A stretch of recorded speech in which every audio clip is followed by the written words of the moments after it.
बहे जब सावनी बहरिया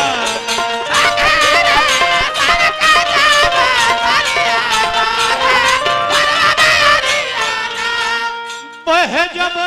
सावनी बहरियाना बहे जब सावनी बहरियाना सखी है सर के जब हमर सरिया पर से सावन बदरिया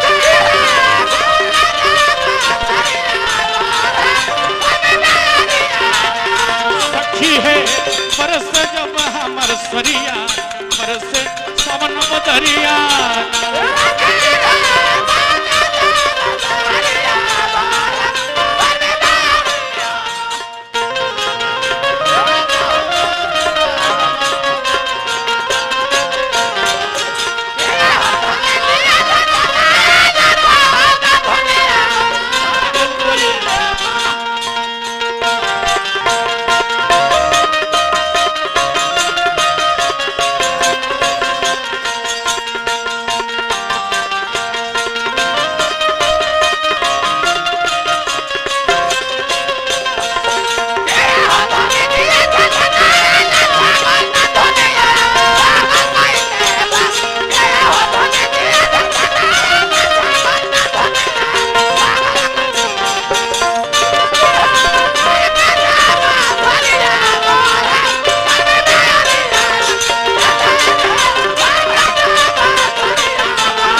चेला रलस एगो गुरुजी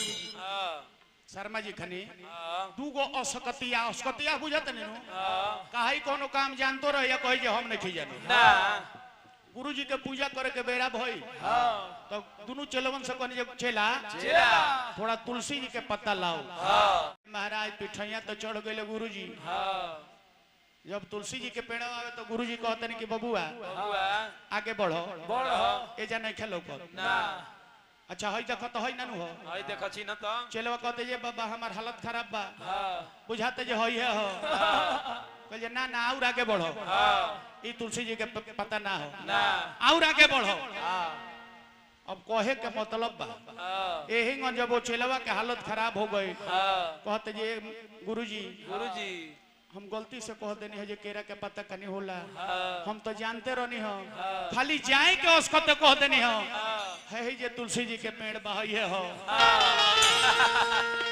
तो उसको तिया बनी बकिर को सखी कहती है जे का कहिए सखी हमार करम फूट गई सैया हमर जोन बाड़े बकुलोले मिल गइल बड़े अरे सैया हमारे पागल नु होवे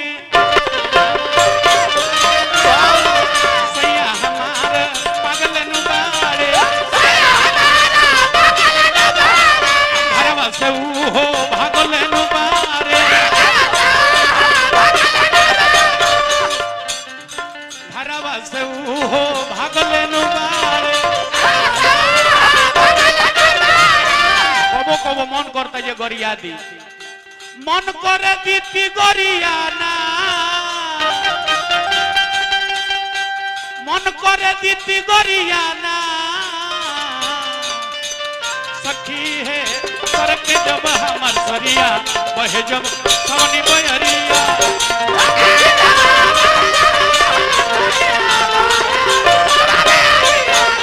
सखी है पर से जब हमर सरिया बहे जब सावनी बहरिया सखी है जब हमर सरिया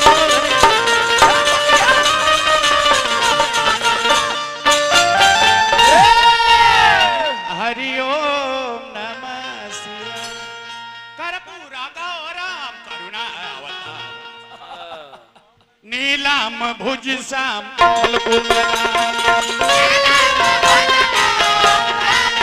ये लो बने लगेला हमरा सामने तो हमर में ये जोर जाला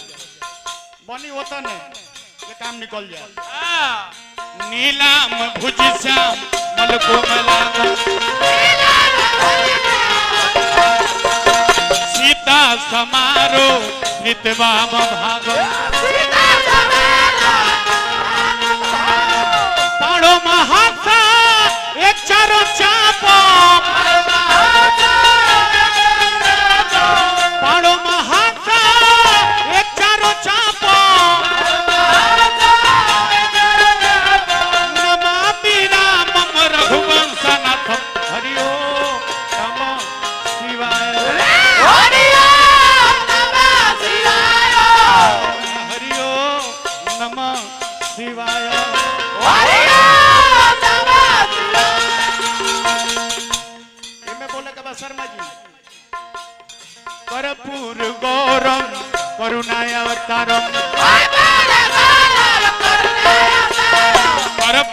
गौरम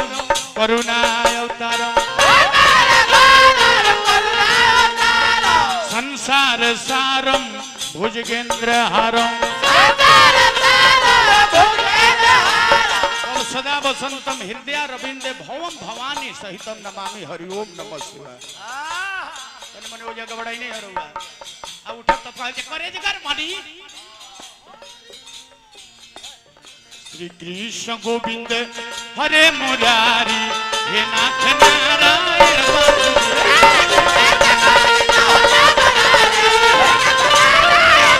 कृष्ण गोविंद हरे मुरारी हे नाथ नारायण वासुदेव श्री कृष्ण गोविंद हरे मुरारी हे नाथ नारायण वासुदेव तू ही हो माता तू ही हो पिता हे राम सीता हे राम सीता हो माता तू ही हो पिता हे राम सीता हे राम सीता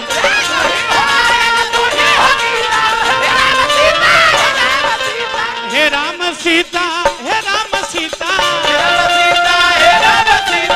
हे राम सीता हे राम सीता तू ही रामायण अरे तू ही हो गीता तू ही रामायण तू ही हो गीता हे राम सीता हे राम सीता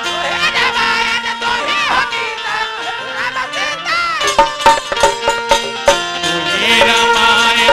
तू ही हो गीता हे राम सीता हे राम सीता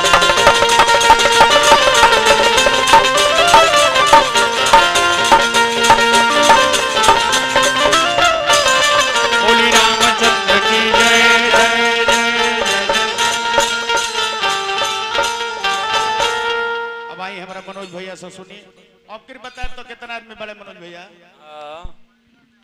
देख के बताई।